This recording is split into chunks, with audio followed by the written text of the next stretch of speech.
evening and welcome to the Venture Catalyst Challenge 2022 Grand Final. I can't hear you.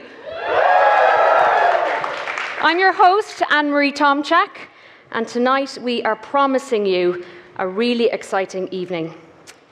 We're going to be showcasing the innovation and the entrepreneurial drive of Imperial College London students and alumni. Now, if I could just get my clicker to start working, that would be a very good thing. I'm pressing it here. Maybe someone from tech might be able to help me out with this. So let me tell you a little bit about, our deck has just gone a little bit awry. Okay, what we'll do is we'll get the deck back on track and I will just give you a little bit of an intro to the event itself. So, the Venture Catalyst Challenge, powered by Huawei, is Imperial's flagship innovation and entrepreneurship competition. Spanning over, I beg your pardon, we're having a little bit of a technical issue here. Okay, here we are. Spanning over 7 weeks in the spring term, the program takes the best teams, led by Imperial students and recent alumni, through an intense schedule of business coaching, mentoring, pitch training, along with masterclasses on topics ranging from customer discovery to storytelling.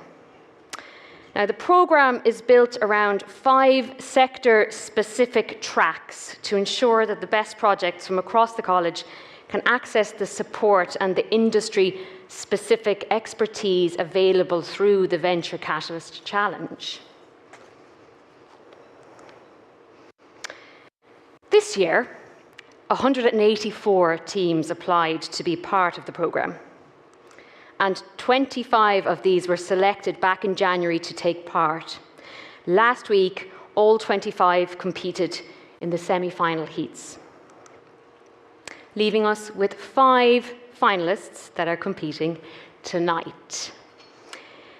So let me introduce you to the winners of each track. Starting with the winners of the AI and Robotics Track, sponsored by Huawei, we've got Self-AI. Next, it's the winners of the Creative and Consumer Track, sponsored by Huawei, Soul Foods. Introducing the winners of the Digital and Finance Track, Polarize.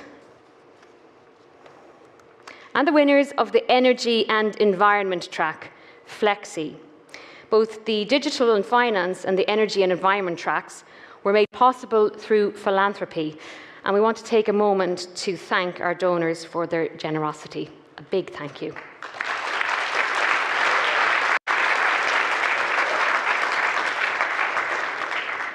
And wrapping up our list of finalists, we have the winners of the Health and Wellbeing track, sponsored by the MedTech Superconnector.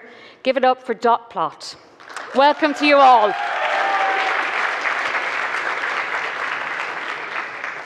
So as I mentioned earlier, this year the VCC Grand Final has a digital event booklet rather than a physical one, and we all know how important sustainability is. So you can access this via the QR code that is currently on the screen behind me. You can get your phones out and start scanning that now if you would like. And there are also 20 other fantastic teams that you can discover when you access this booklet. They're featured in a link for the online pitch book. And there'll be an opportunity as well, just to let you know, there's going to be an opportunity to meet the rest of the VCC cohort in the networking session that'll happen later. So we'll give you more details on that in a bit.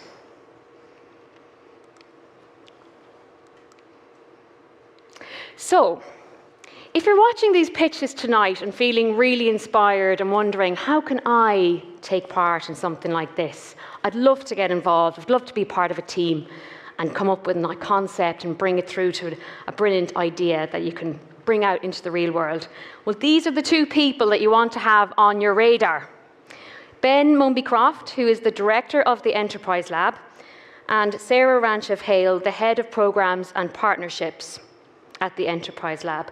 Now, Ben and Sarah, they're both here tonight. Hi, Ben and Sarah. And they're going to be on hand to explain in more detail how you can work with them You can catch them at the networking session if you'd like, after the awards have taken place, but you can also drop them an email and they will get back to you. Okay, moving on to the subject of awards. So at the end of the evening, we're going to be announcing 3 prizes, including the winner of the £20,000 grand final prize decided by our judging panel, who are just here right before me. And we're also going to be announcing the winners of our special prizes, which are funded through philanthropy. There's the Moonshot Prize, which rewards a team pushing the boundaries of innovation. And there's the Social Impact Prize, which awards a team that's making a positive change in the world. Each of these prizes are worth £10,000, with the winners selected during the last week's heats, and they're going to be chosen from one of the other 20 teams on the programme. And we'll be revealing the winner for those prizes for the first time tonight.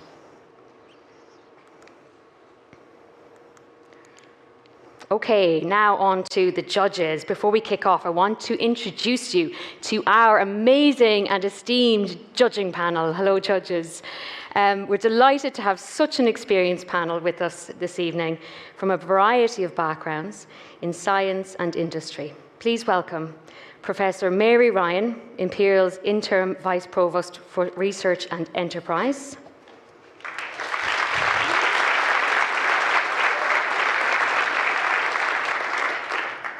Michael Hill King, the Collaboration Director for Huawei Technologies R&D UK. And Joanna Waterous, CBE, Non-Executive Director of Kofra Holding AG. Big thank you to all of the judges for joining us this evening. So tonight, the pressure is on for the 5 finalist teams to convince these judges right here that they deserve to be the Venture Catalyst Challenge 2022 Grand Final winners and take home that brilliant prize of £20,000. And here's how it's going to work. Each finalist team will have 5 minutes to pitch their innovation, followed by another 5 minutes of questions from the judging panel. So just a reminder, that's 5 minutes to pitch and then another 5 minutes to answer a Q&A with the judging panel. After the pitching happens, the judges will retire to select the winner of the Venture Catalyst Challenge 2022.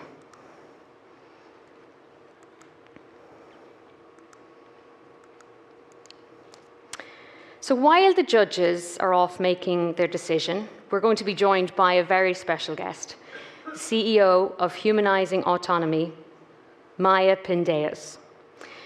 Humanizing Autonomy took part in the Venture Catalyst Challenge in 2017, and it's gone on to become one of the Enterprise Lab's really great success stories as they transform how autonomous vehicles interact with humans. Following that, the judges will return to announce the winners of the £20,000 prize, kindly provided by our headline sponsor, Huawei. We're also going to announce the winners of the Moonshot and the Social Impact prizes, which is £10,000 each. And of course, you can follow and you can document all of this on social media. You can please tweet about it, post on Instagram, whatever social network you prefer. You have Imperial Enterprise Lab present there, and to let you know that the hashtag for this event is VCC22. So the hashtag there is just on the screen, VCC22. Now, it's time to get the Venture Catalyst Challenge Grand Final underway. Our 5 teams each have 5 minutes to pitch their idea to the judges, after which each of the judges will ask questions for another 5 minutes. Once all of the 5 teams have pitched their ventures, the judges will deliberate to decide the winner of the Venture Catalyst Challenge 2022 Grand Final. So, could I please, the moment, bit of excitement, please. Just to get the adrenaline going in the room for the pitches, could I please invite our first finalist to the stage, representing the Digital and Finance Track, Patrick McGuckian and Polarize.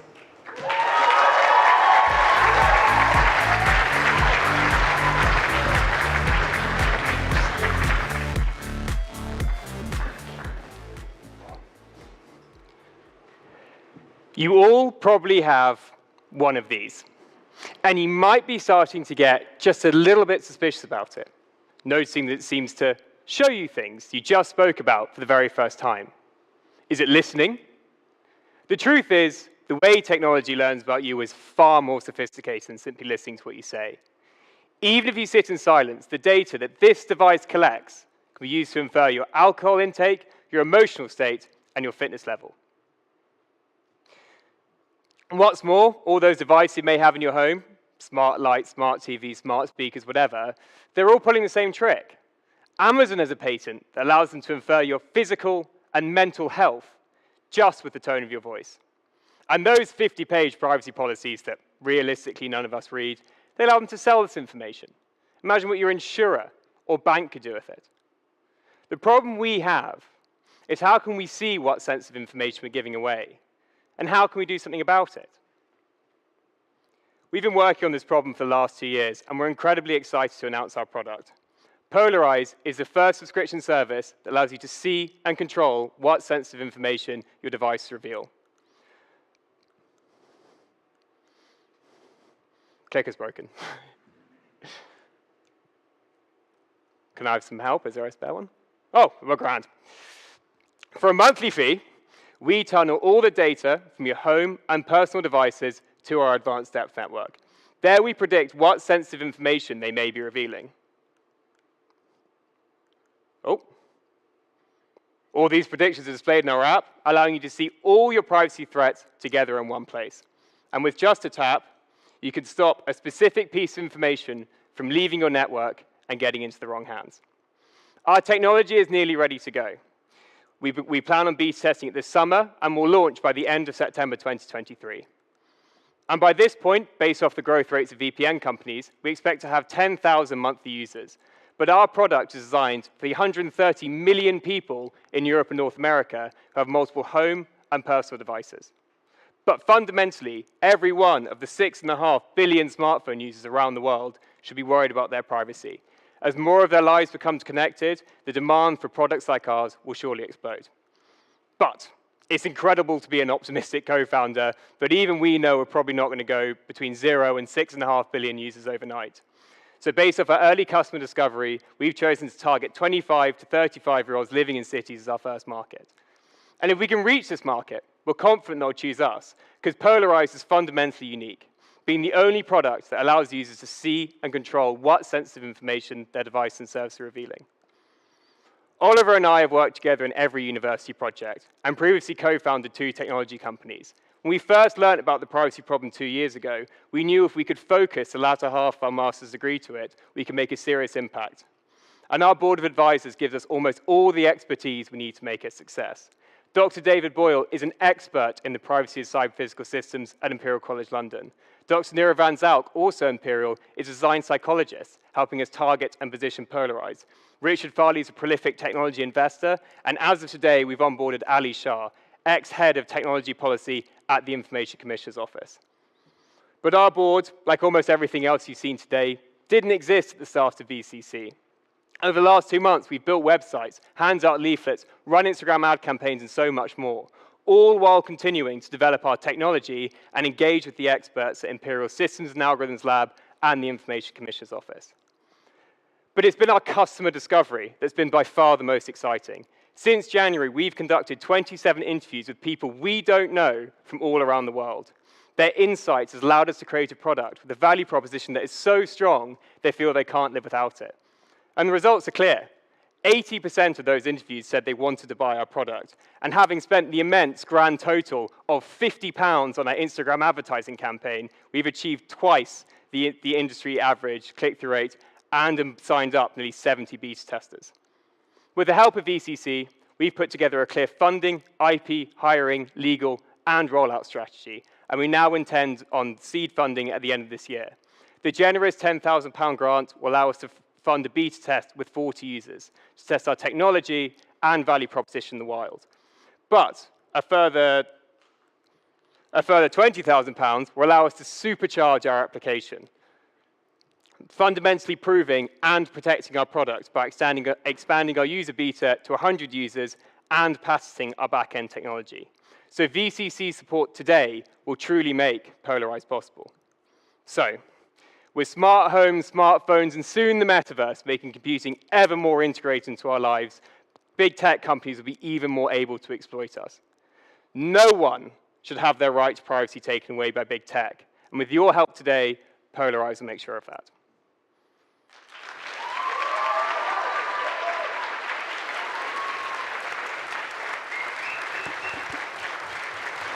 What a pitch. Give it up for Patrick. Thank you very much for that pitch, Patrick. Now, can I invite Patrick's teammate, Oliver, onto the stage for the Q&A session with the judges for their questions.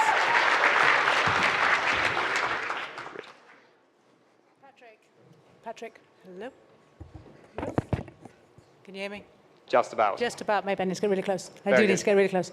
Thank you very much. Really interesting pitch. I have a quick question about the technology and how it works and what makes it unique. So where is your market USP and what stops another company coming in replicating what you've done?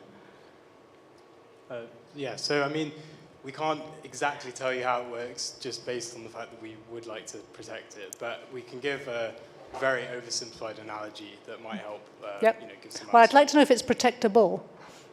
Yes. Yes, okay. Then give us the analogy. A way to think about it is we are kind of like a post office. We take in data, similar to how a post office takes in letters, and we can look at the letter, we can see the size, shape, weight of it, but we can't see what's inside of it.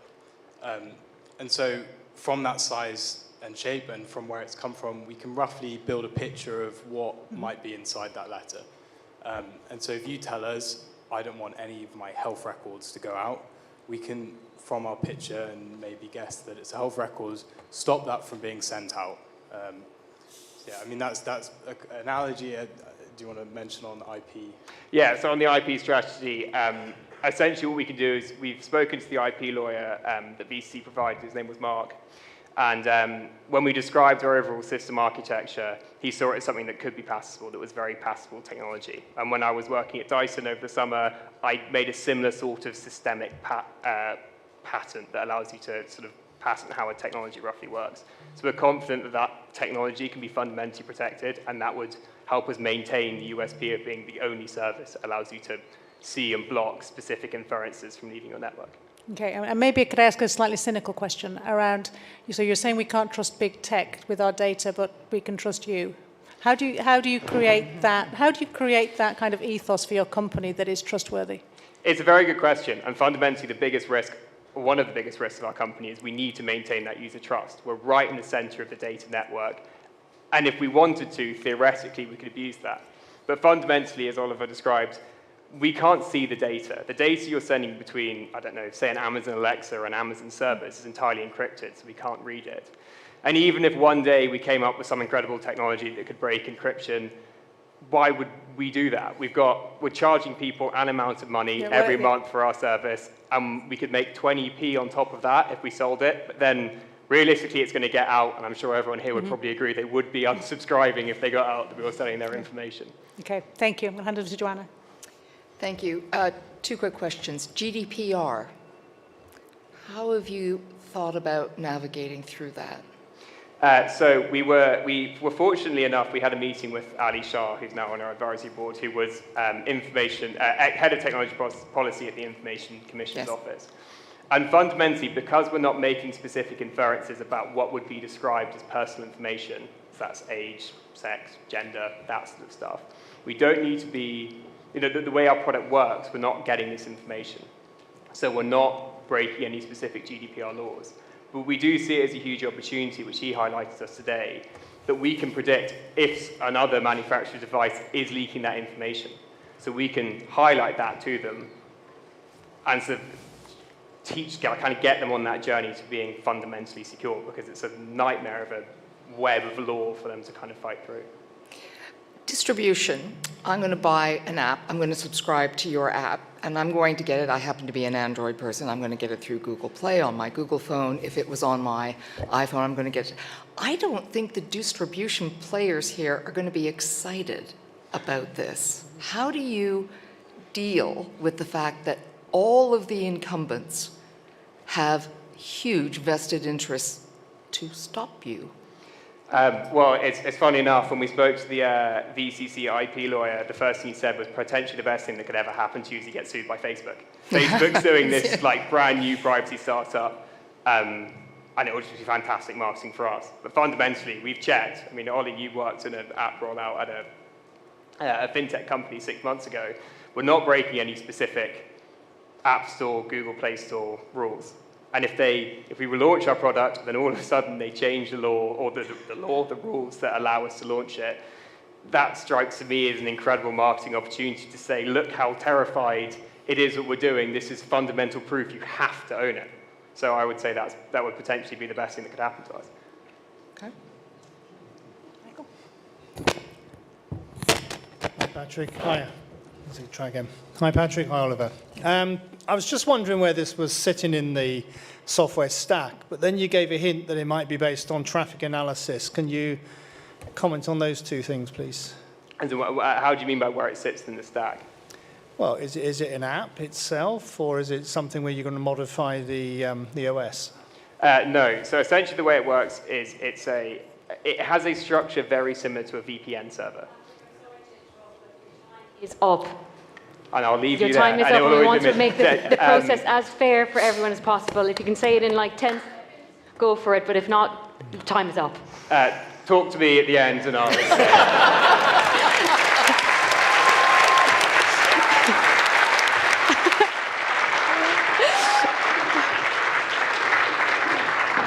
Feeling incredibly rude there, but in the interest of keeping this as standardized and fair as possible, I will be interrupting people tonight.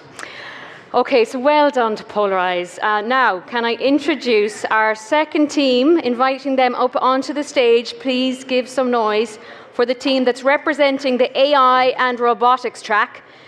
Julia Gimberlat of Self AI.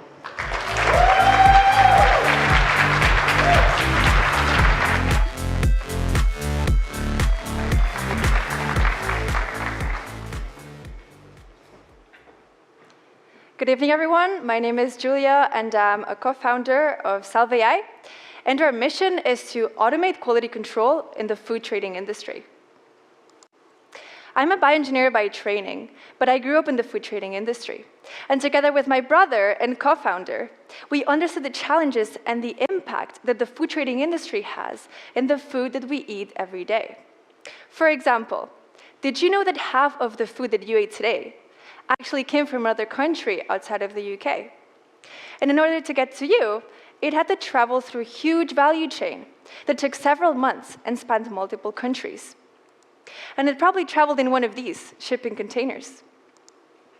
But the problem is, 20% of the food in these shipments doesn't meet the expected quality standard, which means that a shipping container can travel halfway through the world, only to be rejected when it reaches its destination, wasting food, plastic, time, and money. Let's take a single one of these containers as an example and assume it's been rejected. In this case, the producer or the food trader will lose 100,000 pounds, 24 tons of food, and 22,000 bags of plastic. This is equivalent as all of us today here pitching, getting the first prize, and throwing it all away. It's also the equivalent as throwing away food that could have fed 200,000 people, and throwing away 2,000 bottles of plastic. And the sad truth is, this happens for all kinds of food products.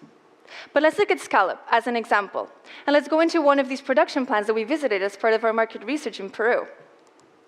At the end of this production line, we see the quality control checks undertaken by the food trader. What the food trader does is he takes his phone out and matches a reference of images and descriptions to the product in front of them. Of course, this manual matching is a very error-prone and time-consuming process. And that's where Self AI comes in. Self AI is offering an automated solution that is able to leverage machine learning in order to give accurate and fast results. Our current MVP looks as the following. Food traders are able to classify their product images, keep track of their previous shipments, and get recommendations on which suppliers are giving them the quality that they're looking for. It is designed to be easy and fast. You first share your images with us, then we grade your products, and we finally give you the results in the form of a report. Big players in the field are using our services today. Combined, they work with more than 200 production plants, have more than 100 years of experience, and work with more than 500 species. We have been able to classify more than 10,000 images and achieve an accuracy of 97%. But more importantly, we have been able to, compared to the previous manual checks, automate this process by being 10 times faster, 80% cheaper, and we've achieved 3 times less rejections by the client.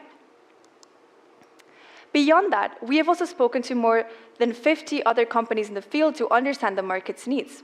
And these are only some of the companies we're already collaborating with, thanks to the semifinals win.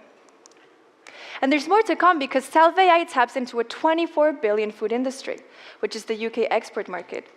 We will start focusing on the fish export market, which is a 4 billion market, and we'll reach a 25 million market by the end of 2025 by targeting food trading companies that trade up to 300 containers per year. Our business model is a pay-per-use model, where you first pay a £50 subscription fee, then you pay a 25 fee per every new product you add to the platform, and finally you have a £10 fee per every time you run our algorithms. The competitive landscape clearly shows how Salve has an advantage, because we're the only ones who are smartphone friendly. We're also the only ones who are offering this 3-in-1 services all at once. We have an incredible team to be solving this issue. We're engineers by training and are pursuing PhDs in AI. We have also incredible advisors on board. We have a professor in AI, a food trader with more than 20 years of experience in the field. We also have an investor on board and an IP lawyer. Before VCC, we were able to self-fund some market research and get to a proof of concept. During VCC, we did some customer discovery. We reached out to our first customers and built our first MVP. With a 10K prize, we'll be able to strengthen the cybersecurity of our platform and reach further 10 SMEs. With a 20K prize today, we could protect our IP and reach further 20 SMEs. But it doesn't stop there. This is what it would do for us as a startup. What it would do for our clients and the environment is we would be saving 9,000 hours of manual work, 1.7 million bags of plastic, and 2,000 tons of food rejections. We're Self-AI. Please join us in revolutionizing the food trading industry, one picture at a time. Thank you.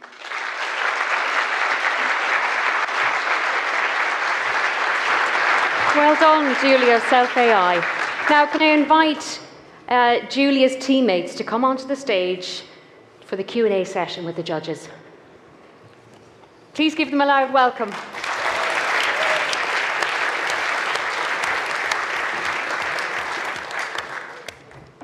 Thank you, team, and thank you, Julia. Really interesting pitch. I'm going to let Michael have the first question this time. Thank you, Mary. Thank you very much, Julia. Welcome, team. I think I've understood what the concept is. I want to just play it back to you with slightly different words to make sure. I think what you're proposing and what you've actually got might be a food supply chain management tool. So my question is this going to be a standalone system, or are you planning to integrate it into ERPs? Into what, sorry? Enterprise resource planning. So, currently it's a platform, and it's dedicated to food traders. This is what we're starting with, but we're planning on taking out the big value chain over time, like you were mentioning.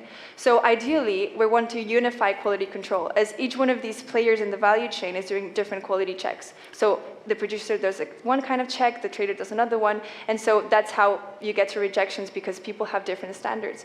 In this case, we're starting with the traders, and we want to expand further on in order to reach, to get a unified system. Okay, so in the spirit of full transparency, I work in this business. Okay, great. But We do too. No, that's okay. I'll be gentle. The sector that you've chosen, seafood. Yeah. is probably the worst, meaning there has the greatest opportunity for improvement in their supply chain because it is full of SMEs. It's a product that's very prone to waste and so on. But I wonder about the size of the opportunity. Yeah. It's a big category, but it's one of roughly 80, and many of them already have very, very well established end-to-end, and it's regulated, and there's RFIDs all over the place. So is this really about helping the suppliers that are in SME-dominated categories? This is a very good question, but in this case, we're explaining the UK market because it's a way to start, but in fact, the trading industry is a globalized market in a way. Like, you're trading in the UK to send to Peru and back. I meant fish. So when you take fish. a category like fish, which is where you're starting, it's dominated by small enterprises. Yeah. When you move into milk or wheat, you're not dealing with SMEs. You're dealing with monstrous companies with amazing and highly regulated supply chains. Yeah. So I guess working with SMEs first helps us build a platform that works at a smaller scale, and it helps us understand what are the advantages, what we can work on in order to then present this to a larger corporation that is then going to see the results of how it worked with smaller companies, and then is going to be interested in the kind of results that we've been offering. Okay, can I maybe just follow up on that then? Because your technology is very much image-based, and so it's where selection is by visual inspection, right? So and some of the other markets that Joanna was talking about are not visually, obviously, spoiled foods. Do you have an idea that you would grow into different sensing or technologies that you could do that? Yeah, definitely. If you want to answer. Oh, yeah, sure. So we're originally focusing on the visual aspect of images, and particularly because of our previous background, but also because of liability issues as well. But we've actually been in talks. I actually had a call yesterday with someone talking about specific types of plug-and-play devices that could be integrated and potentially used with their apps in the future as well. And where do you get your data for training your algorithms? That's a very good question. So essentially how quality control is done in a lot of these SMEs that we've talked to is there's a certain process where people take manual images of every single one of these products, and someone needs to scroll through them and see that everything is okay. Yeah, but a human would do that with not very many images, right? You need a lot of data to train an AI system. Yeah, we have many of these images are already in their systems, and they haven't been using them because they don't know the power of it. So now they we're do just exist. Leveraging them. Yeah.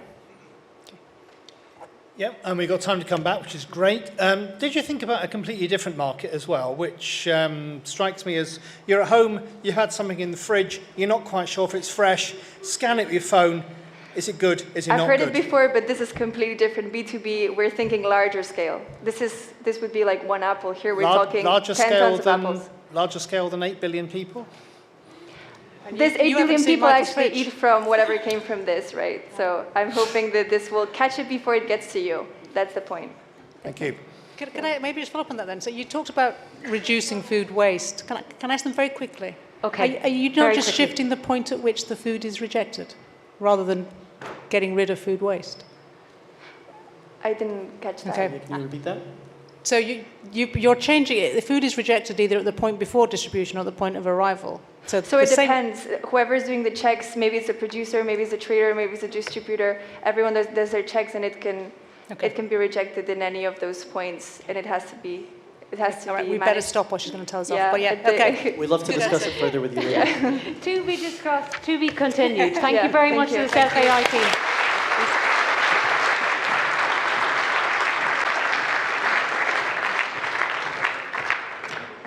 Now, to our third team, let's invite them to the stage. Representing the Energy and Environment track, we've got Carlo, Fideli and Flexi. Please give a round of applause for Carlo and Flexi.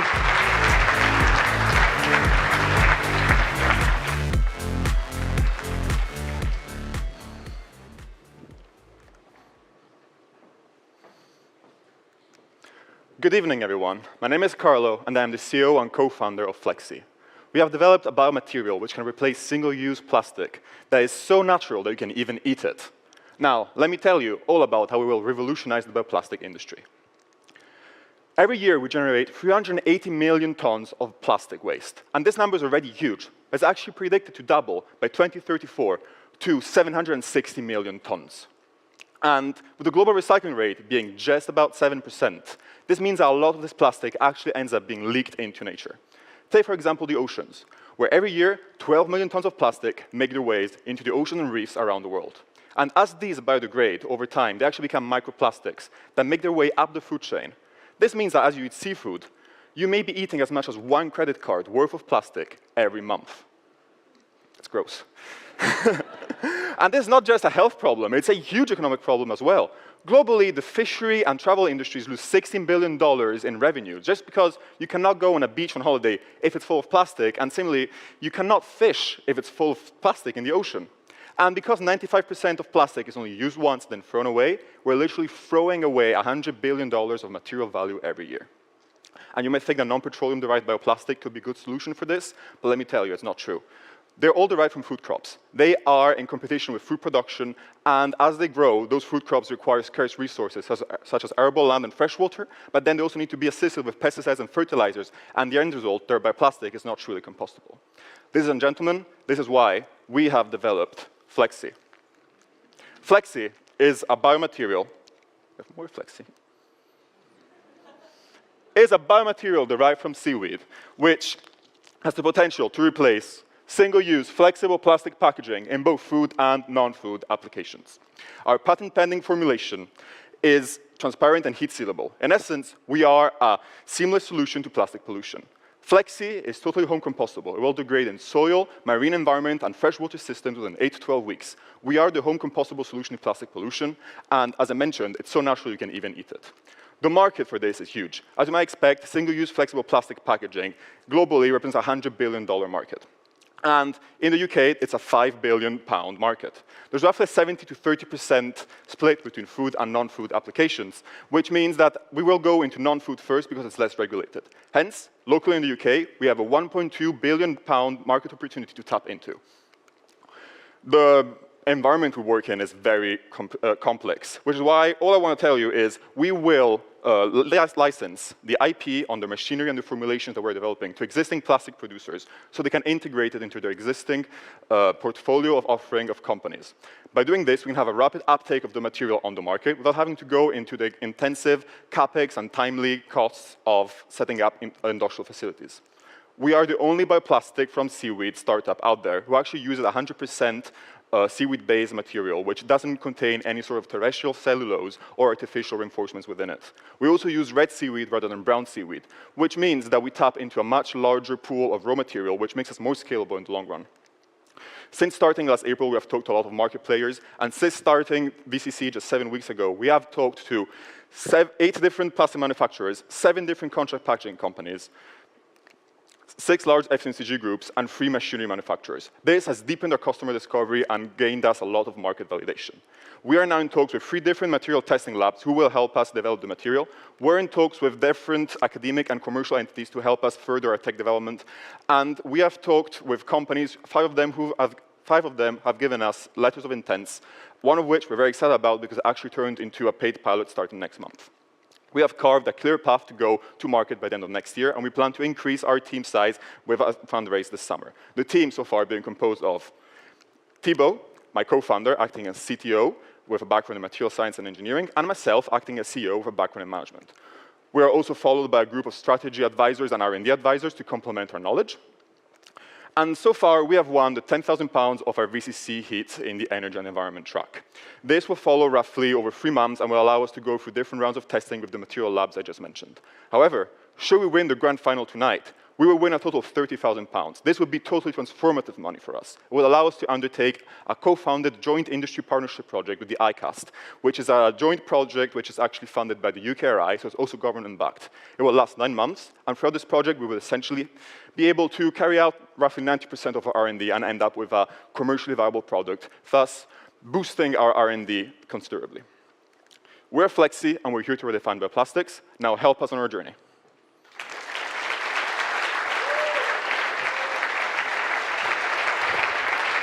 Thank you very much for that pitch, Carlo, and we'll have the judges asking you their questions now.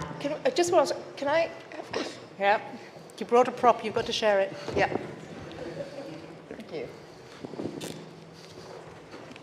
you want to ask a question while you're looking at it? Yeah. God, so many questions. So cool. So if this is biodegradable, and I understand, and all the rest of that, how does it hold up in the food chain, which is hard, wet, cold, heat, nitrogen, both in the product inside and on the outside? So how long will that last? Absolutely. So we are targeting dry applications at first. So where there's dry foods in a second entry once we get those food accreditations. You mean like pasta? Pasta, crackers, beans, you name it. That's sort of dry rice. Or in the non-food items, you could think of, for example, when you go to IKEA and you buy your screws and nails that come in the little plastic sachets. Again, the supply chain can be wet, cold, whatever. But we also plan, perhaps not being on a tertiary or secondary packaging. If we plan to be primary packaging inside, we still have something that protects us outside. And if you look at how those things are shipped, you have a big piece of plastic, yes, but that protects a lot of single items, which also would contain plastic, and that's what we could replace. Okay, just following up on that a little bit, is there a time limit between when it comes out of your production plant to it being used by the end user for production? How is your product stabilized in that time frame? Well, depends how it's packaged. So no, but your product before it's used in packaging. Yeah. Right?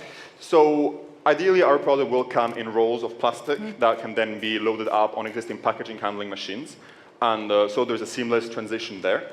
The way those rolls of plastic, which could be anywhere from 10 meters on very low scale to 10 kilometers, and they could be from this big to 2 meters tall, depends on what machine you're loading it on, those ideally will be packaged within some other sort of packaging themselves.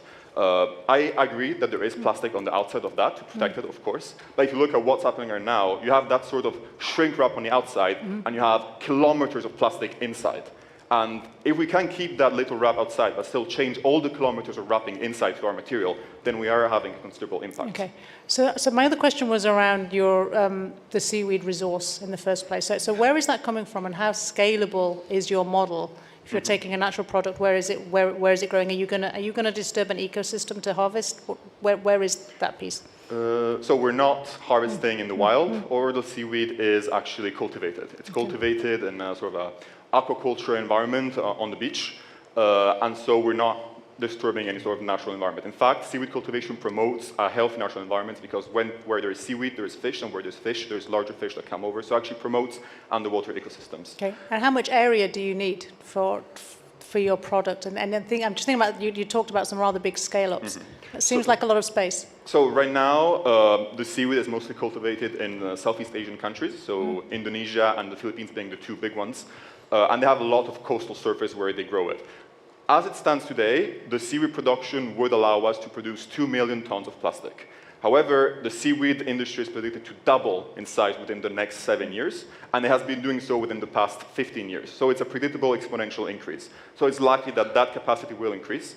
And those 2 million tons that could be done today, actually, if you look at how this biopolymer is extracted from the seaweed, only 16% of the potential total biopolymer within all the seaweed that's cultivated has been extracted. So you could have a lot more already as it stands today. Okay. Michael. Okay, a couple of questions quickly because I feel we're getting near the end of time. Thank you for the sample. I tried writing on it with a pen. I can't write on it with a ballpoint pen. Often in packaging there is an inkjet or laser writing.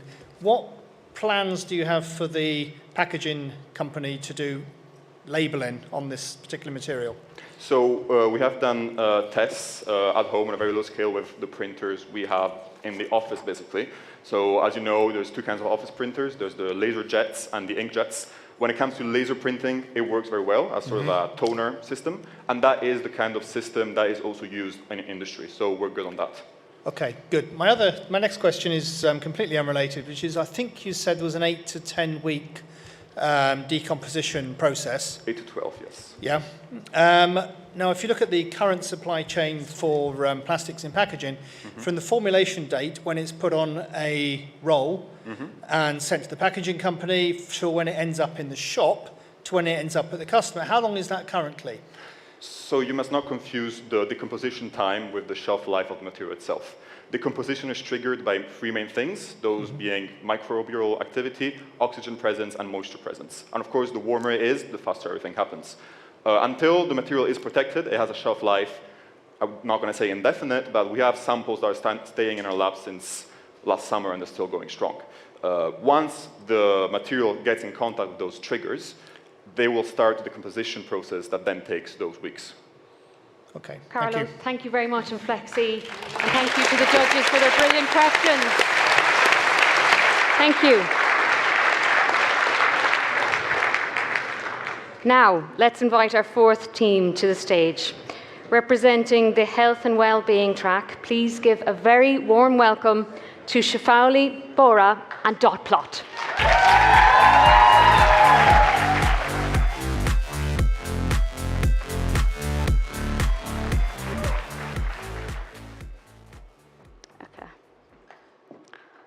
Good evening. I'm Shefali, here for Dotplot, and Dotplot is an at-home breast health monitoring tool. In 2020, 2.3 million women were diagnosed with breast cancer, making it the leading cause of cancer incidence. 1 in 7 women in the UK will be diagnosed with breast cancer during their lifetime. And 31 women die every single day. However, with early detection, survival rates increase up to 93%, which is why checking and monitoring your breasts regularly is important.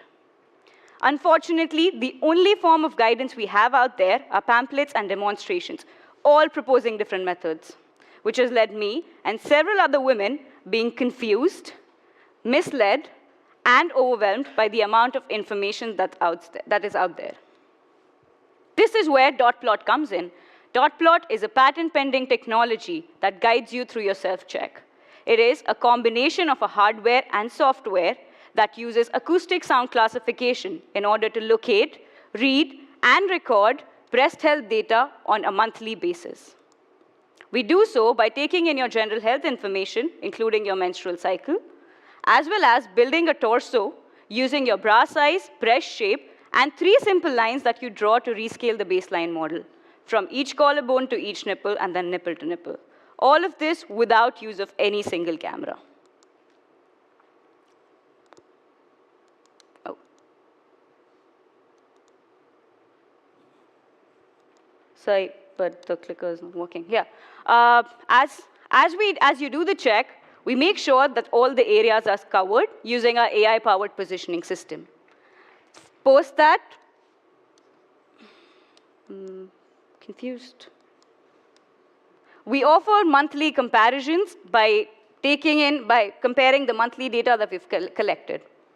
And currently, there's nothing that's existing out there. Everything is in its research phase. Dotplot ensures that real-time guidance and feedback is provided. Dotplot is not a diagnostic tool. We're a flagging device which will make sure that you reach your GP just in time. Our market at large is every woman aged 20 to 70. 69.8 million of these women will have breast cancer incidences just within UK, US, and India. Our early adopters are 17,800 women with genes that increase breast cancer susceptibility, people who have had or are undergoing hormonal replacement therapies, and people with a family history of breast cancer. We would reach our customers by selling this product directly over our website, as well as partnering with Boots and John Lewis further down the line. We envision to partner with health insurance companies in countries like US and India, where healthcare sector is privatized. Dotplot is a consumer product, yet the cost savings for NHS are enormous. The cost of care for stage 3 and 4 is nearly 3 times the cost of care for stage 1 and 2. Which is why, if all late detections were caught early, we would save NHS 1/5 of their total breast cancer budget every single year. And we would be saving $9.4 billion in the US and $13.8 in India. We are a diverse team of designers and engineers with skill sets ranging from user-centered research, hardware design, as well as electronics. We receive invaluable advice from leaders who sit at the medical and clinical experts who sit at the forefront of Cancer Research UK and Imperial's NHS Trust, as well as are guided by leaders of upcoming health tech and software startups. We've gone out and validated our product with 30 women, as well as gauged traction from 24. We've continued to build a network of technical advisors and have also figured out the MHRA approval we would need going forward. We have identified a 3-tier route that we would need in order to get clinical approvals. Dot-plot is only 5 months old. We've recently incorporated, filed a patent, and won an early incubation round with Innovation RCA. Our device right now can detect lumps which are at 90% accuracy, which are in breast phantoms. The 10K that we've secured from VCC will go towards building our next viable iteration, and the further 20K would go towards running an efficacy trial at Imperial Symptomatic Breast Cancer Clinic. The amount of time I took to deliver this pitch is how much every woman will spend with Dot-plot each month. The countdown to saving thousands of lives has just begun. And we are here to ensure that it's done with clarity, ease, and confidence with Dot-plot.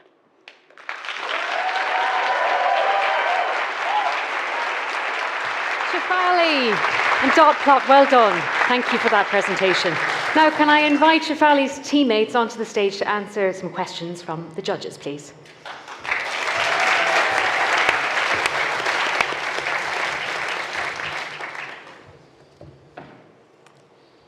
Thank you, Shefali. I have a quick question about the technology and the sensitivity, if you like. What's the resolution of a size that a size of a lump that you could detect? Do you want to take that? Okay. So right now, we're able to detect lumps which are 3 mm in size and are at a depth of 11 mm. So yeah, that's basically the location, the size and the location of the lump. We're yet to conduct tests on actual human bodies and actual breast tissues. So that's basically going to happen in the efficacy trial. And in your test so far, and I guess it's a little bit difficult if you're not actually doing human tests, how do you overcome any false positives? Because in any of these self-testing, there's an anxiety issue if you get a false positive. Are you going to build that into your system? Where's the check going to be? Yeah, so the idea is to have 2 options. You can either go to your GP, you can either send the report directly to your GP, you can attach this app and they can get the result, as well as you can download a PDF and take it to your GP. We're also saying that we would only tell women that there is a sort of an abnormality that's being flagged in this quadrant, and that's why you need to go to your GP. Okay. So the only resolution that people would know is a quadrant. Okay, thanks. Joanna? The false positive, it's a big issue. It's a big issue with all the existing clinical technology that's out there, and sometimes more than just anxiety as an outcome. Is this a regulated, or will this be a regulated medical device? Yes, definitely. And have you started to explore in the regulatory community what's going to be your biggest issue in getting through to, say, Class 2? Yeah, so we've been in discussion with regulatory advisors, and I'd say the biggest challenge would be understanding what kind of data we'd be collecting or using from these women. So, having the software as medical device. And so that is something that we would be clarifying when we are in touch with a data scientist who comes on board and helps us to navigate that data collection, and just making sure that we are giving the women the option to opt in on what we're collecting, and yeah. Where are you having the hardware now, the device? Where is it made, or where have you had it made? So right now it's in, the product is in 2 different states. We have the positioning system done, and we have the detection unit done. Next, that is what we meant by saying viable iteration, which is we bring it together and run the efficacy trial. Thanks. Yeah, thanks. Really interested and could be very useful invention. Completely different tack. Something I haven't understood at all is what's the business model? And I ask this in particular because any device that one has that is used for 5 minutes a month, you're thinking, well, should I be sharing it with friends? Is it something that should be provided by the local doctor's clinic so you can go in and use it yourself? What is the model, and are you a not-for-profit, or are you going to be a profit-making company? Yeah, so initially we planned to be selling dot plot via our website.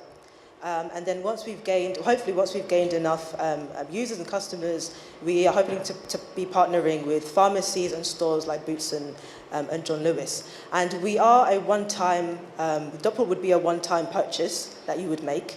But we don't just end it there, we have an app as well. And within this app, it's not just limited to people coming in to use it for their guidance for their self-checks. It would also have educational resources. So for instance, what are the developments within this breast cancer space? What are common misconceptions? What are people's stories that they've had? For instance, if you're a patient that's had breast cancer, what has your experience been? And so you're not just coming to this app once a month to do this test. We're trying to keep up the engagement and also to raise a lot of awareness around what breast cancer actually is, and just like demystifying all of the misconceptions that people have as well. Okay, just a little question about what price point you think this is going to come in at, and of course there are a lot of health inequality outcomes that align to social inequalities. And is this something that is going to be affordable for most women? Yeah, so this has been a big discussion that we've been having. We are thinking or proposing that it would be around the £100 to £140 price point, but of course we're considering this going forward. And so to answer your question about the inequalities, we are thinking that we can probably help people spread the cost over multiple months, or even further along the line, once we've shown that this is actually credible, usable, and accurate, that hopefully maybe the NHS could even buy into it and then be able to subsidise that way. Okay, Joanna? We've just run out of time. Well done to Team Dot Plot. Thank you. And thanks for the brilliant questions to the judges. Yeah, be careful with that.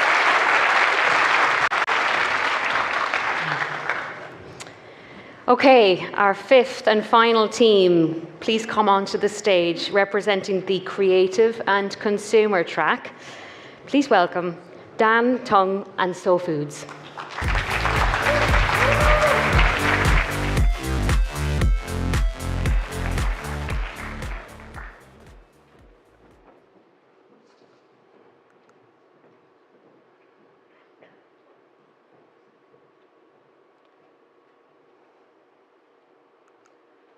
I come from a rural place in the southwest of China. Most of my childhood memories are related to good food. During Chinese New Year, my family would gather together in my grandma's house and enjoy all kinds of delicacies. I still remember how delicious the Chinese pork belly, my grandma used to cook. It's so crispy outside, soft and juicy inside. That's how I grew up. That's until 2018. When I came to the UK, I realized my diet has a huge impact on animals' well-being on our planet. Animal agriculture contributes to 18% of global carbon emissions, which is more than all modes of transport combined. I decided to make a change. Starting with myself, I turned to plant-based. Coming from a heavy meat-eating culture, the challenge was simple. If I don't eat meat, what else should I eat? So I tried many alternatives on the market, but the texture was soggy, taste bland. Importantly, they contain long lists of ultra-processed ingredients, making me feel unhealthy and bloated. This problem also shared by half of Britons, who want to cut down meat consumptions, but finds it difficult due to lack of better alternatives. In fact, many vegans, vegetarians also told us they really miss the meaty texture of meat and flavors. We decided to create a better one. That's how Soul Foods was born. As you can see, our product has distinctive meaty texture and amazing flavors people enjoy. We achieved this innovation through 9 months experimentation and new production methods. We also discovered special formulation to create healthy plant-based meat only with simple ingredients. The global meat market is valued at £700 billion. We see a huge potential in plant-based meat. In the UK, plant-based meat has a value of £600 million, and the market is growing rapidly at 21% every year. We choose to start with people who have IBS conditions and families who want to cut down meat consumptions. The market value is £120 million. Our ultimate plan is to launch in leading supermarkets and food retailers. For now, we sell direct to consumers through online subscriptions. This allows us to set a community-first approach strategy for potential revenue streams such as memberships. Different from others, community-first approach allows us to have direct feedback loop and provide excellent customer service. We're also focused on using natural ingredients to create distinctive meaty texture and amazing flavors. We just received a post from Rachel yesterday, and it works.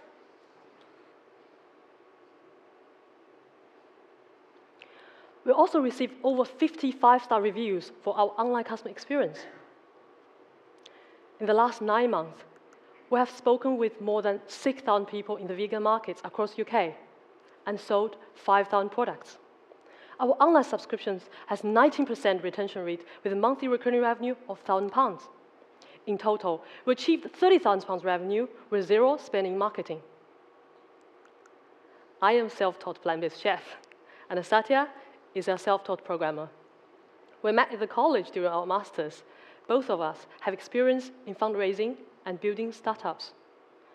We're also joined by talented advisors who have expertise in building leading sustainable brands and also in food technology. Having found product market fit, we're looking to scale our business. With £10,000 we received last week from VCC, we're able to double production capacity and reduce labor costs by 60%. Today, we're looking for 20,000, so we can set a production unit, launch in primary retailers, and achieve 10 times growth by end of this year. 98% of world's plant protein sources have not been yet explored. Our vision is to explore them and create the best plant-based meat that is healthy and delicious, making the journey easier for people who want to have a sustainable and healthy life. Together, let's build a world with compassion for ourselves and our planet, starting with the next meal.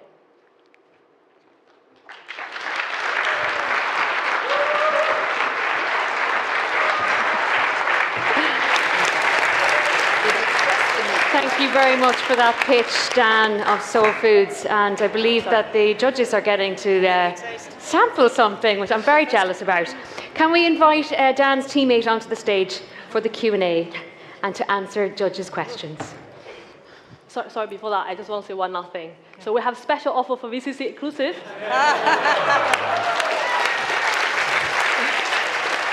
Please check our website. Thank you. Yeah. Sorry. Thank you so much. We're going to let Michael start while Joanna and I taste. Yes, I shall let the ladies do the eating, and then if there's anything left, I'll find it. So I've got to ask the questions before I've eaten. Life is hard. No, really interesting. There's clearly a huge growth in vegan and vegetarian markets, especially with the younger generations these days. It's enormous growth.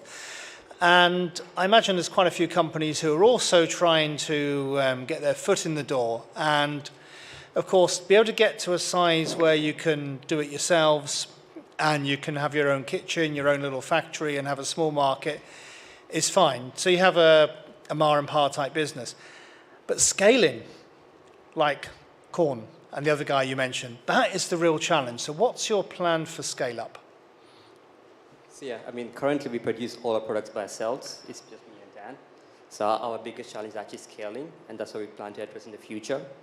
So in the short term, we plan to actually launch through our website and also like independent stores.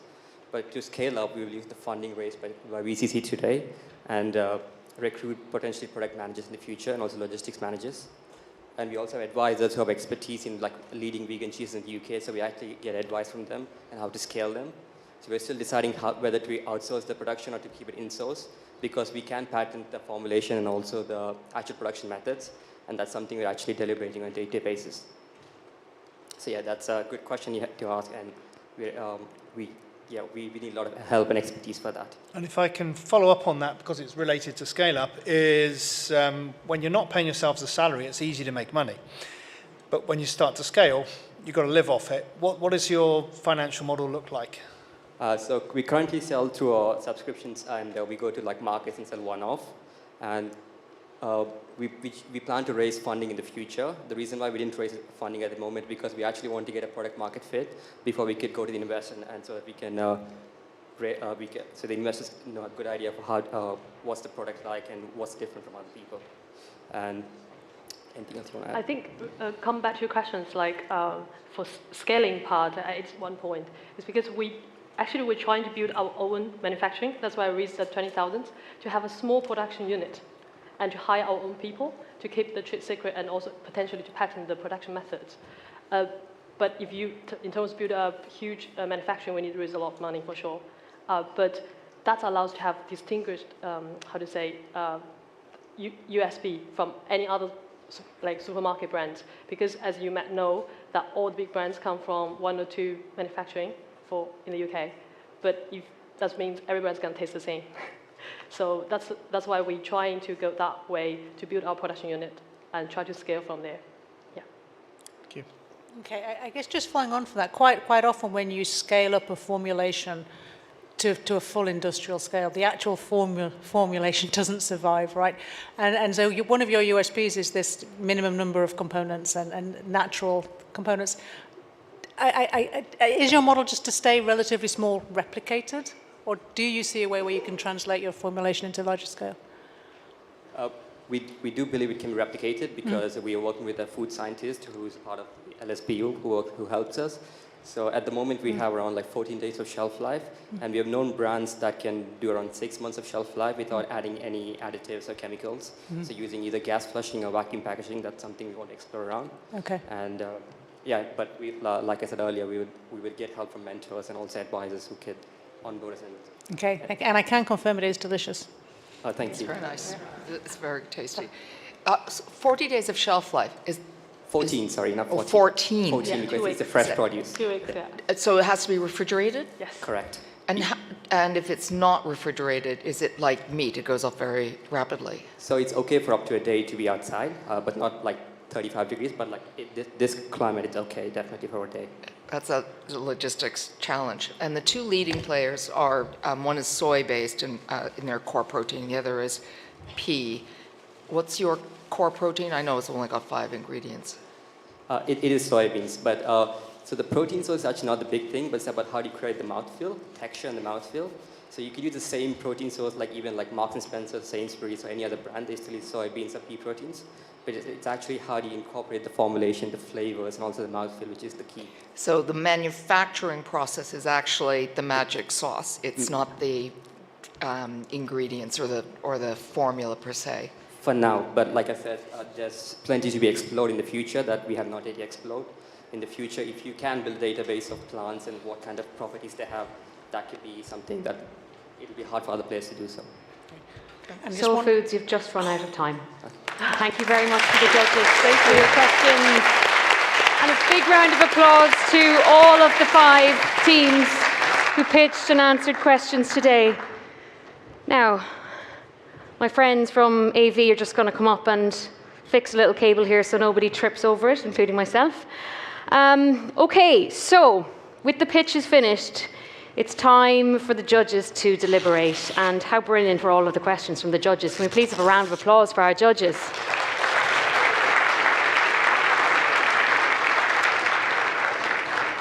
So judges, it's now time to ask you to leave the room so that you can deliberate on the tough task of deciding who's going to be the winner of the Venture Catalyst Challenge 2022 Grand Final.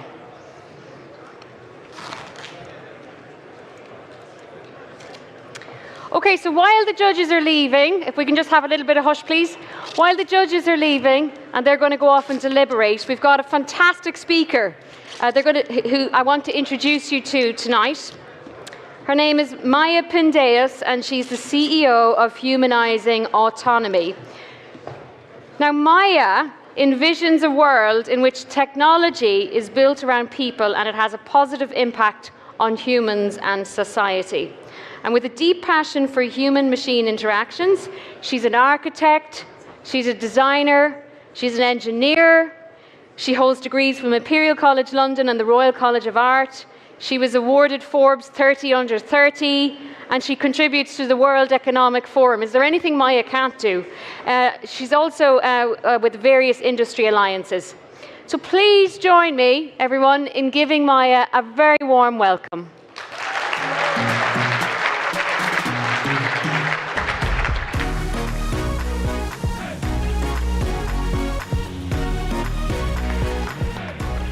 Right. Hi, everyone. Thanks for having me. Well, my name is Maya. Thanks for the introduction as well. And I'd like to tell you a bit more about humanizing autonomy. What we're up to, where we've come from, where we're going. Still very much a journey. In essence, what we do is we teach machines to understand how people behave, to make human-machine interactions safer, better, more efficient, and most importantly, more human. I'll dive a bit further into what this means. But because we're here at the VCC Challenge, I'd like to talk about our journey.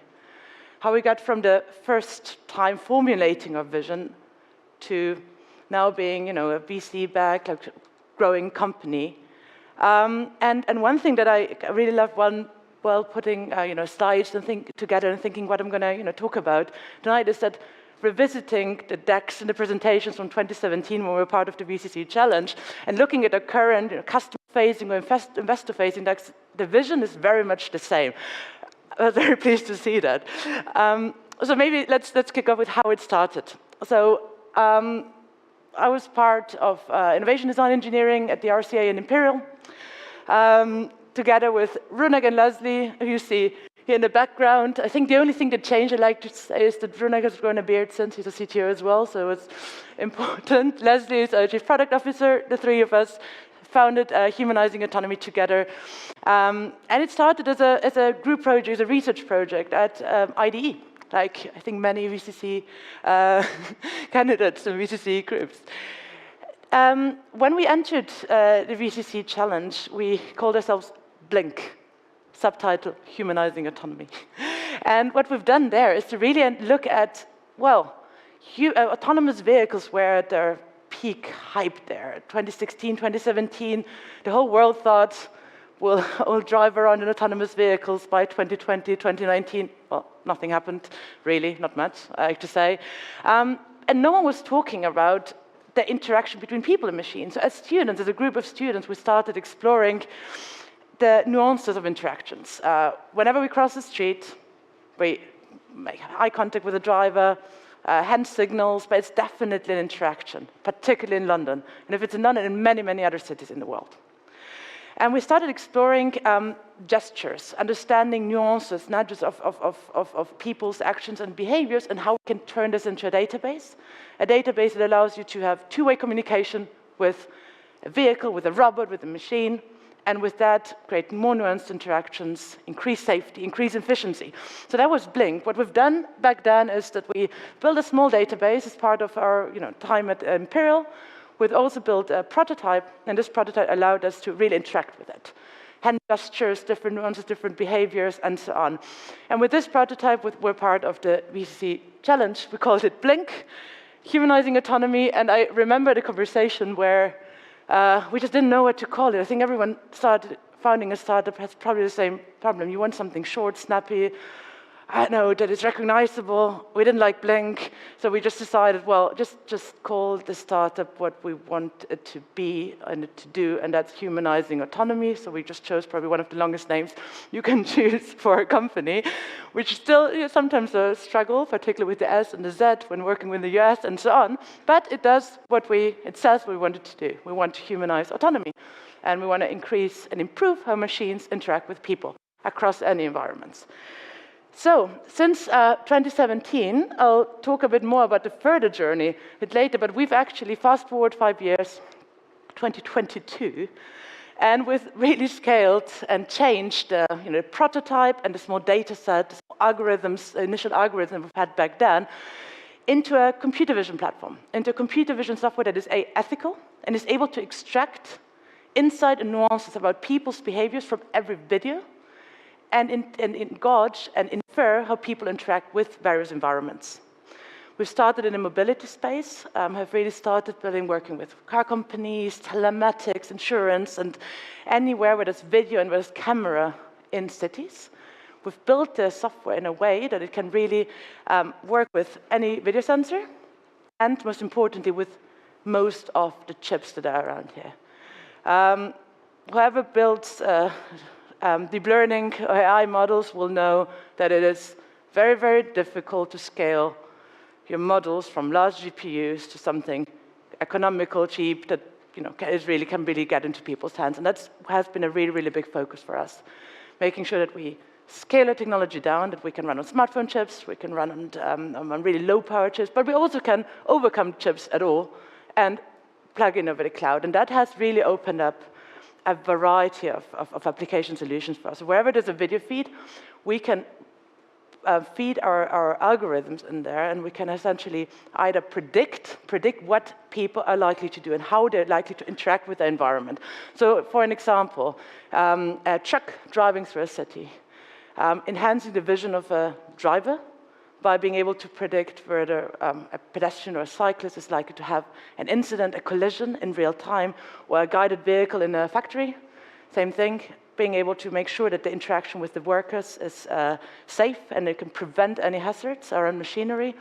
Or, for instance, providing historical analytics, providing historical insights around usage of space, whether it's a public space, whether it's retail, whether it's a factory space, and really making sure to generate a lot of insights around activity and intentions.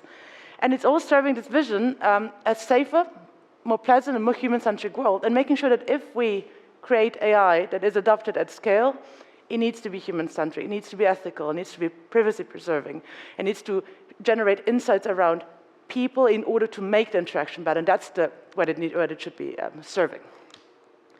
So industries that we're active in, but also just looking at the scope here. When we started Humanizing in 2017, we were very much focused on the robot vehicle, the autonomous vehicle, and we very quickly understood that it's really about scaling from there, that the real value of improving interactions, improving safety, does not necessarily lie in waiting for an emerging market, a market that is yet to emerge, such as the autonomous vehicle industry, but really looking at what the definition of a machine is.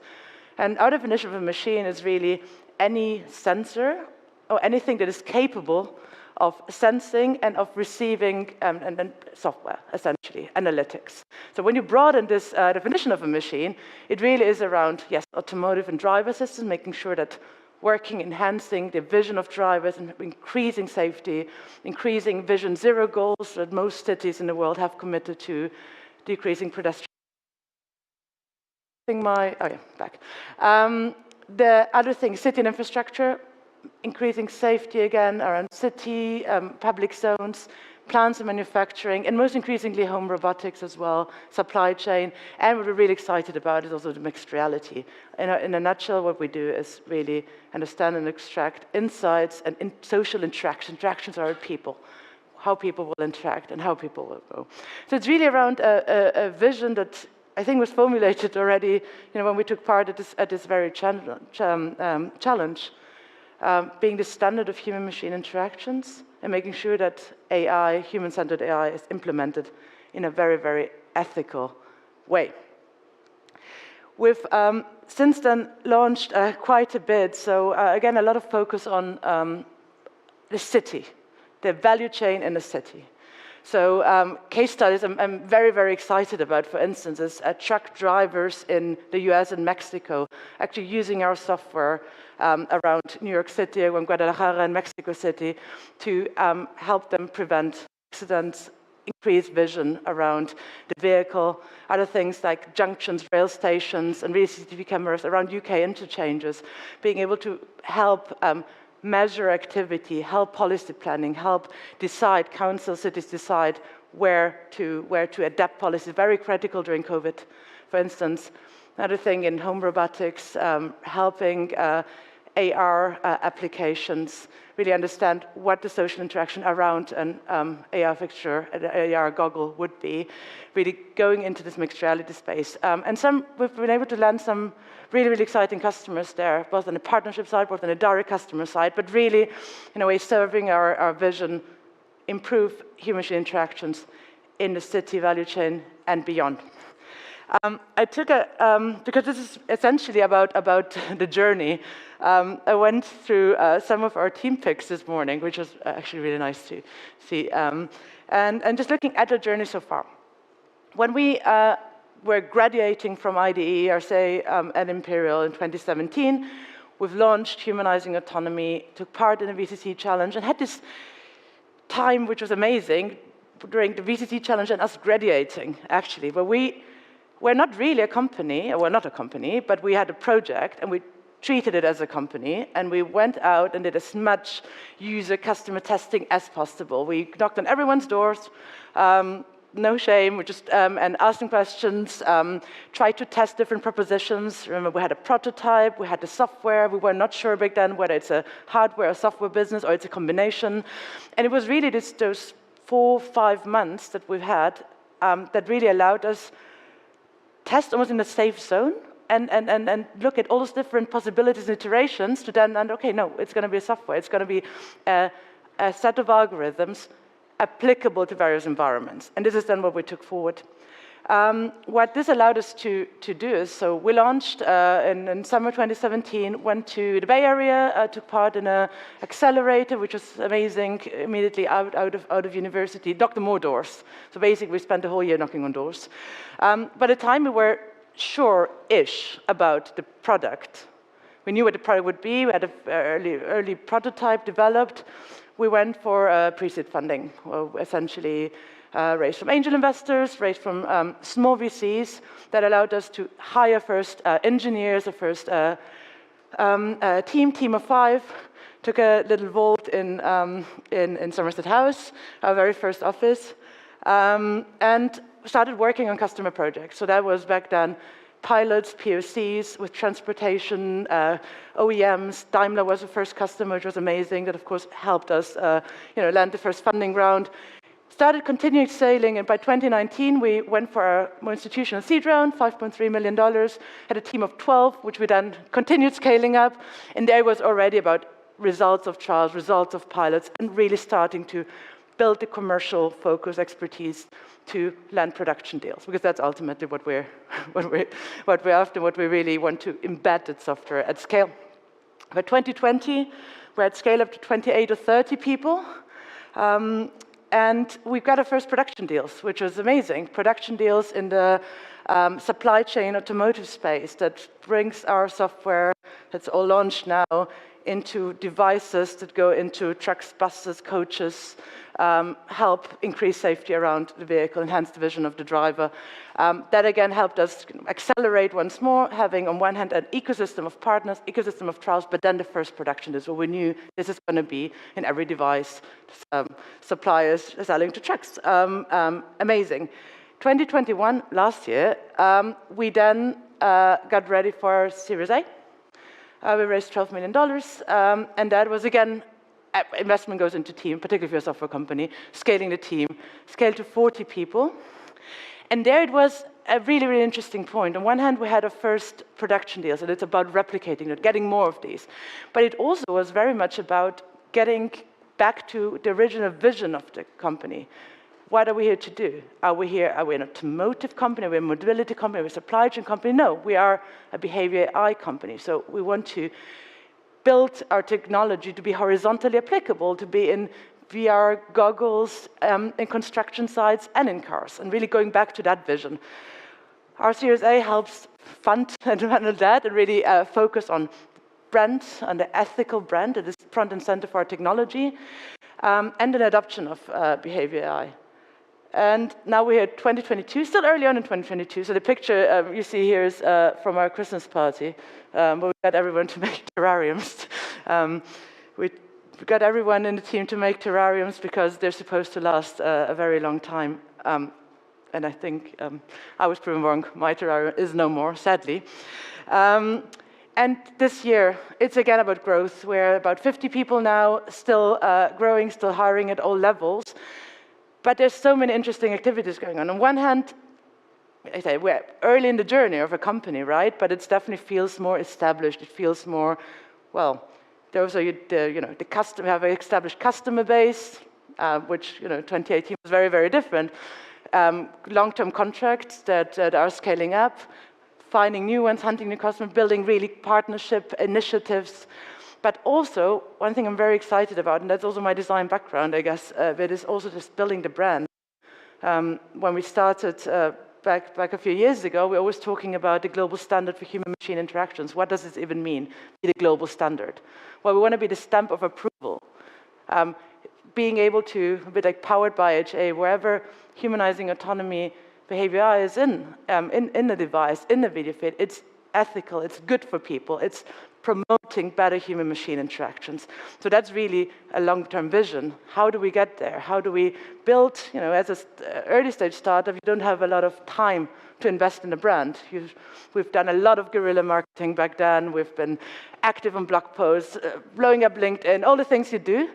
But how do you create this in a more coordinated approach and actually, while never being a consumer brand, very much from a B2B business model, but a brand that people know about, that is ethical at heart and so on. So that's something I'm very excited about, on top of the other things that need to be done, such as getting ready for a Series B. It all continues, so it all goes in cycles every couple of years, a new round. But it's all really exciting. And it was nice to reflect back, in a way, from back in 2017 to now, 5 years later, what actually the different steps and inflection points are, because you don't actually do that often, because you're always looking for the next thing, for the next step, next milestone. But what are these? From the three of us standing, I was in Detroit, I think, back then, to the different steps of team growth, but also funding and ever so more the brand and the customer base, and how you look at, think of customer, how you think at different inflection points. Yeah, all very exciting. I'm happy to answer any questions after the show. And that is all from me. Thanks so much.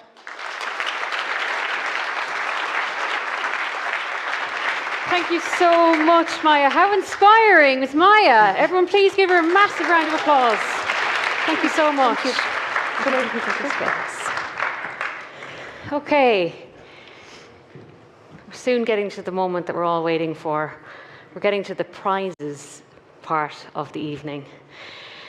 Okay, so now it's time to award the 5 track prizes. Before we do that, I'd like to invite Sarah Ranchev-Hale, the Head of Programs and Partnerships at the Enterprise Lab, on to join me on the stage to help hand out the trophies. Okay, please can we have the biggest round of applause for the Digital and Finance track winners, Oliver Colborne and Patrick McGuckian of Polarize.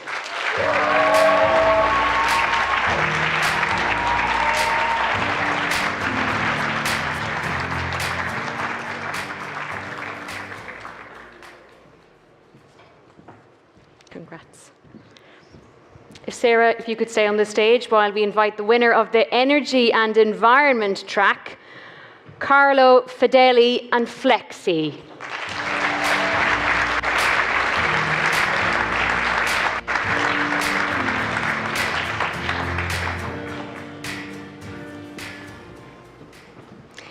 Next, I'd like to invite the head of the MedTech Superconnector, Hitan Thakkar, onto the stage to present our next award.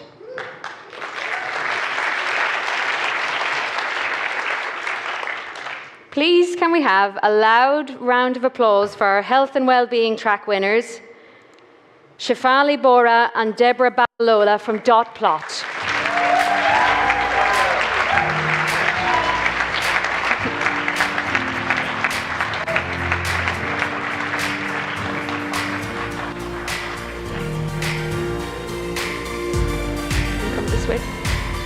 Big round of applause. Congratulations.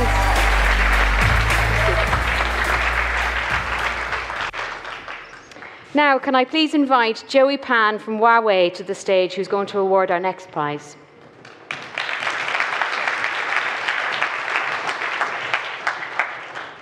And please welcome onto the stage our AI and Robotics Track winners, Julia Gimbernat and the team for Self AI.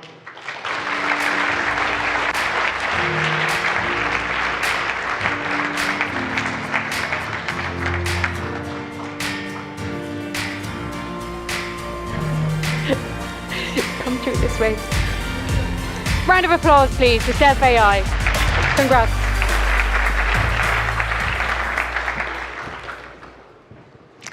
Now, can I please invite Philip Candice from Huawei onto the stage to award our next prize? Philip, thank you. And please welcome our creative and consumer track winners, Dan Tang and Satya Bhatia from So Foods.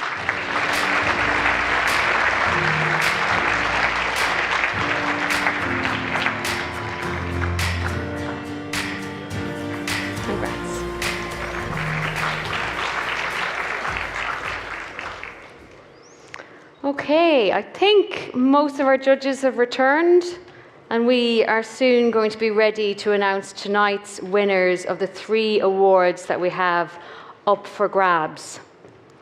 So let me just remind you of the prizes. We've got the £20,000 grand final prize that's been decided by our judging panel. And then there are our special prizes funded by a generous anonymous donor.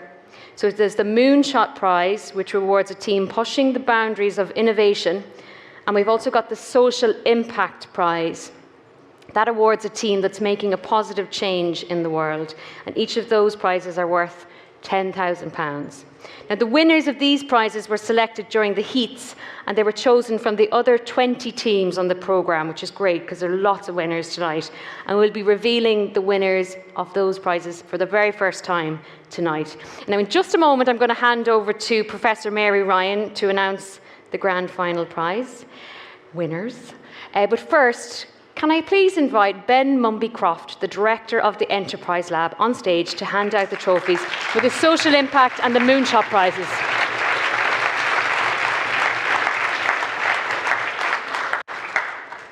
Okay, so I'm delighted to announce that the winner of the £10,000 Moonshot Prize, rewarding a team that's pushing the boundaries of innovation, is Make Sense.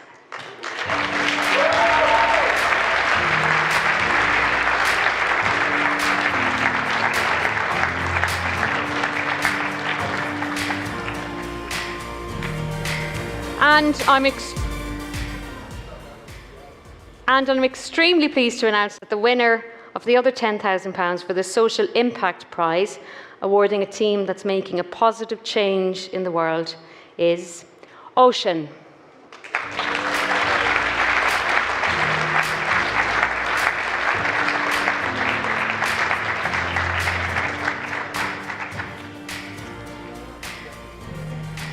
We're just going to take a moment to take our time for these. So if you can please give all of our prize winners another round of applause. Make as much noise as you can.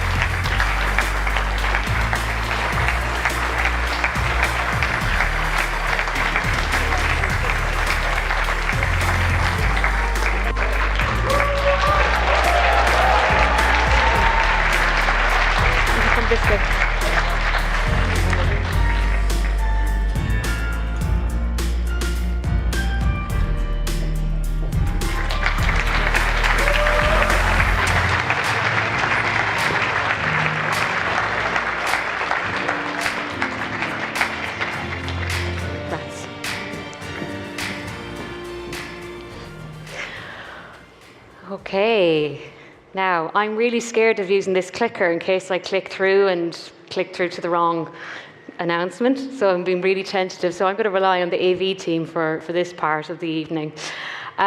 This is the moment that you've all been waiting for, the announcement of the winner of the £20,000 grand final prize. I'd like to please invite Professor Mary Ryan onto the stage to announce the result of the judging panel.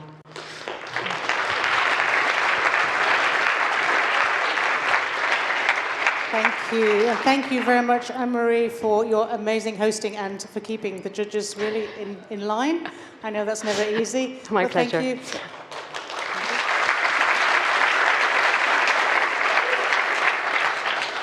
I'd just like to take 1 second just to remind everyone what Imperial College does, if you didn't know. And we're here to deliver enduring excellence in science, technology, engineering, and medicine for the benefit of society. And the way that benefit is realized is through innovation, through translation, and through the talent of the people that come through our doors. And I have to say, this is one of the greatest examples of innovation, translation, and talent that we have, and it's a great celebration this year to see such an amazing array of different technologies inspiring young people. It makes me feel actually quite intimidated to be around such amazing young people. So thank you very much, and thank you for driving this. Okay. So before I announce the winner of the grand final, I also like to thank our generous sponsors, to Huawei, the lead sponsor tonight, to the MedTech Superconnector for their support, and the private donors that have combined to provide extra prizes that make this challenge, this competition, possible. So can we give it up for our sponsors one more time?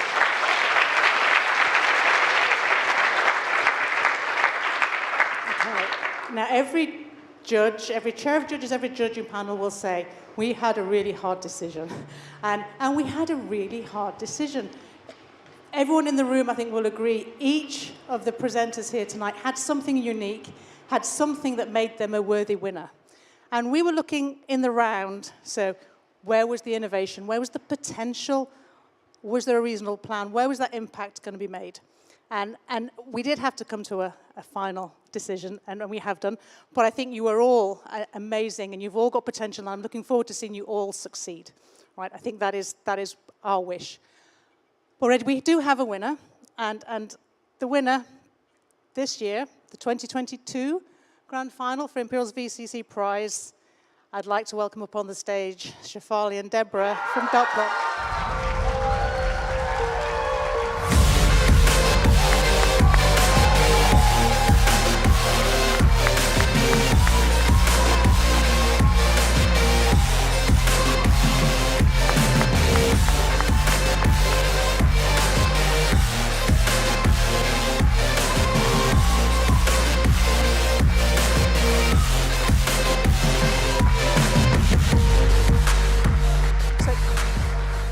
You did all scream before I got to say dot plot, but congratulations. Thank you very much.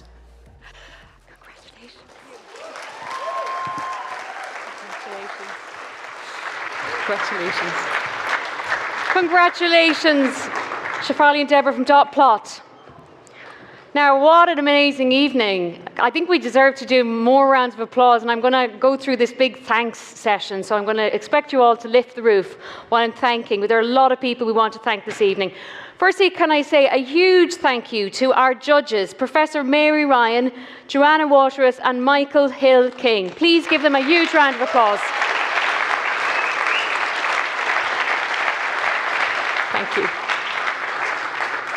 To our sponsors, Huawei, MedTech, Superconnector, and as well as the private philanthropy that all makes VCC possible, a big thank you.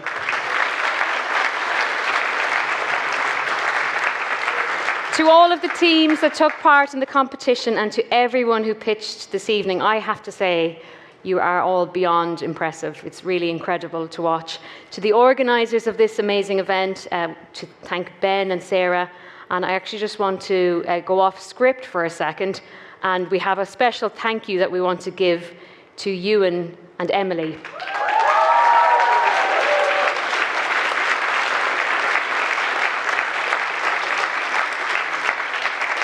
It's impossible to name everybody, but there was a huge amount of teamwork and collaboration that went into pulling an event like this together.